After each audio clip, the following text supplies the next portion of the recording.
السلام عليكم ورحمة الله وبركاته. مرحبا بكم في قناة الديكور والتدبير المنزلي مع أمل.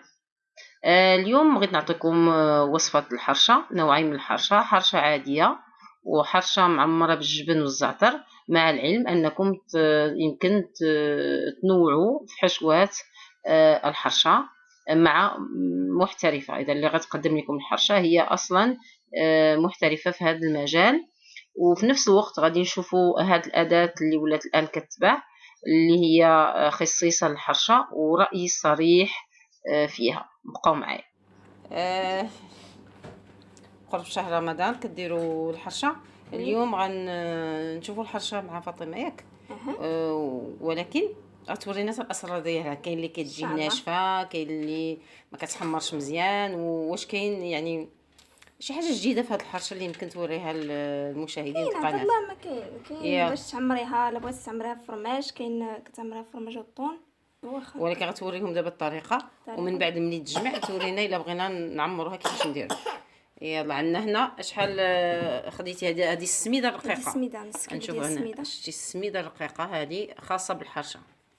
شحال خديتي هنا؟ خديت نص كيلو. نص كيلو ديال السميده. المهم غنديروا خميره المعجون تاع العجينه، غير صغيره، معلقه صغيره، غير شويه شويه باش كتجي هشيشه. شويه ديال الملحه وشويه سنيده. اذا هنا مخلطه الملحه، معلقه سنيده ومعلقه ديال الملحه صغيره. اذا هنا على حسب الذوق الملحه، على حسب الذوق كل واحد. كاين اللي كيبغي على حسب الذوق. كاين اللي كيبغيها حلوه، كاين اللي ما كيبغاش حلوه. المهم دابا هذه غتجي حلوه، هذه اللي درت فيها معلقه شويه ماشي بزاف، غير باش تحمر. قولي باش تحمر وصافي. وهنا كاين 2 معالق ديال الزبده و2 معالق ديال الزيت مخلطين. اذا دوبتي الزبده كديريها بالعبر. هذاك الشيء 2 معالق الزبده و2 معالق الزيت. زيت المائده بالطبع. كاين اللي بغيتي ديريها بزيت بلديه كتجي زوينه، زيت الزيتون عندك في الدار كتجي مزيانه، كتجي زوينه، كتجي بنينه. المهم اذا وهنا غتضيفي خميره الحلوى وحده يعني 7 غرام تاع درنا الخميره الكيميائيه.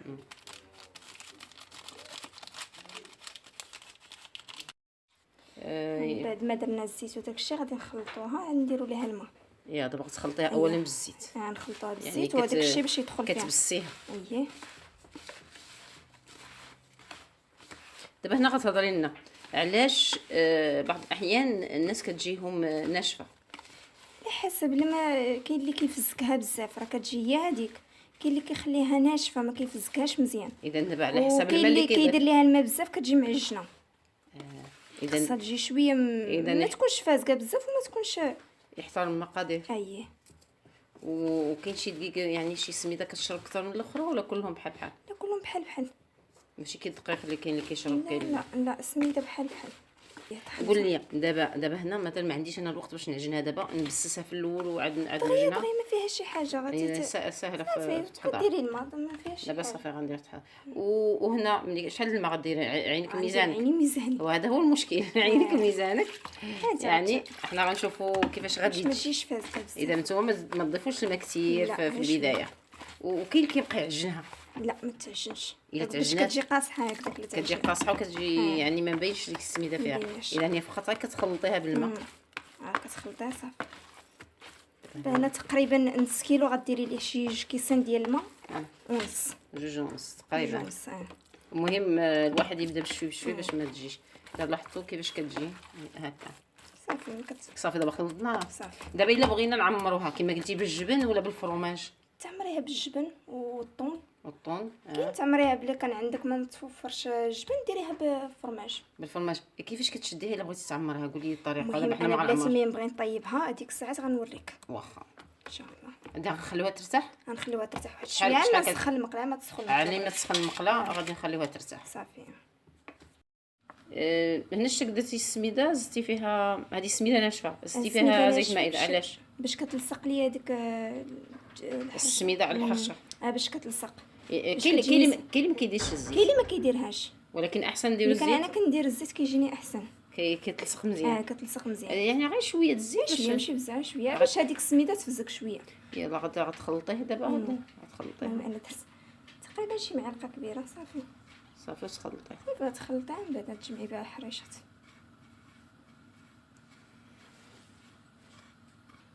اذا هذه السميده من بعد ما جمعتها بالزيت هي اللي غادي يعني تقرصي فيها هاد الحرشه. هنا غنستعملوا هاد القطعه هذه اللي ولات جديده، هذه شريتها ب 300 درهم 300 ريال يعني 15 درهم. هذه 15 درهم. كتلاحظوا غنديروا هنا الحرشه هذه راه طلعت طريقه الحلوه هانتو كتقطع، وهنا كطبعوا بها شي حاجه اخرى. غتورينا دابا المقله سخنات، كتخليها تسخن مزيان. يا دابا ورينا كيفاش غنديروا. نخلطها بعدا حتى هي شربت دابا صافي. صافي غتلول بها. نعرف القياس ديال هذيك. كتلول بها بهذه الطريقه. السميده هذه بهذه الطريقه غديرها هنا. كتقرصيه كانت كبيره. اذا في الاول خصك تعرف الواحد يعرف القياس. يعرف القياس ديالها. اذا عرفتي القياس ديالها صافي كتقطعي جوج. دابا غادي نديروها في المقله ونقلبوها.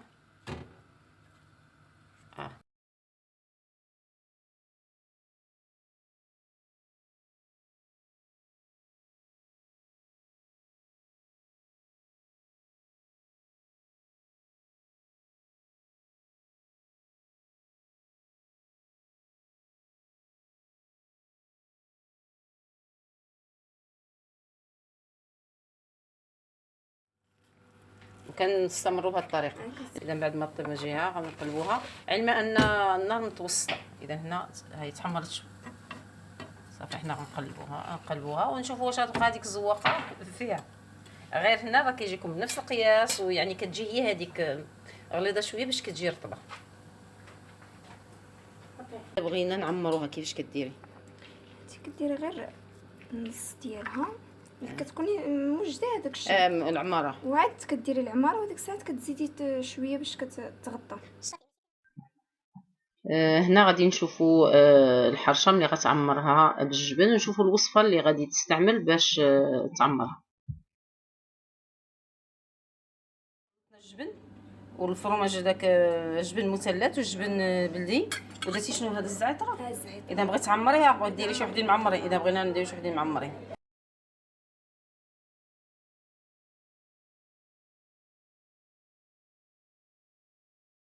صغيره ديال الزيت البلديه، زيت الزيتون شويه.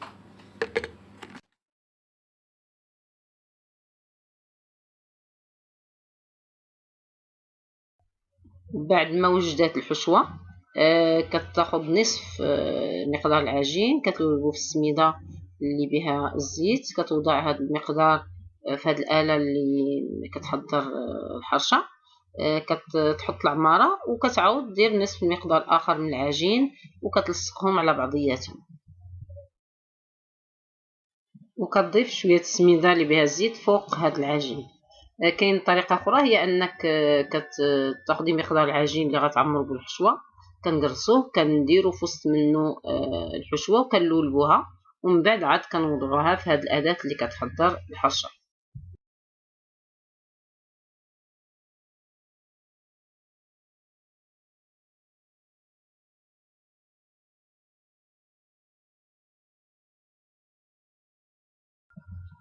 الحرشه ها هي وجدات. هذا النوع الاول يعني اللي ما معمر شيء. كتلاحظوا الشكل ديالها والسمك ديالها، يعني كتجي في طقاده وحده وتا السمك هو هذاك باش كتجي رطبه. دابا غادي نقطعوها باش تشوفوا كيفاش جات، وغادي نمسوها مزيان باش تشوفوا نيت واش رطبه ولا قاصحه. هنا كتلاحظوا بانها طيبه مزيان ورطبه، وفي المذاق فعلا رائعه مزيان، عجبتني بزاف. علما ان بعض المرات كناكل الحرشه عند شي حد كتكون اما ميدمه بزاف او قاصحه فما كتعجبنيش، هذه كتجي رطبه. الان غنشوفوا اللي معمره بالجبن حتى هي غادي نقطعوها، وكتشوفوا الحشوه يعني جات حتى هي لذيذه. بالنسبه اللي كيبغي حاجه حلوه يعمرها يعني بحشوه حلوه. سمعت واحد السيده واحد النهار قالت لي باننا ولاو يعمروها بالحشوه كيف حشوات البسطيله، فلكم الاختيار في الحشوات، يعني تقدروا تحضروهم. رايي في هذه الاله يعني الا بغيتوا الزواقه ما كتبانش بزاف، ولكن بالنسبه اللي ما كيعرفش قياس الحرشه كيفاش غتكون والسمك ديالها، فكنظن هذه غتنفعو مزيان. كتجي السمك هو هذاك، الا انا رققتها بزاف ايضا ما كتجيش مزيان، كتجي ناشفه. هذه كتسهل العمليه. كنظن بان نقدروا ايضا نستعملوها الا بغيت نديروا اقراص تاع الكفته كي الهامبرغر او شي حاجه. كنظن بانها غتجينا مزيان، غتعطينا القياس مزيان. كنستودعكم ونقول لكم الى فيديو اخر باذن الله.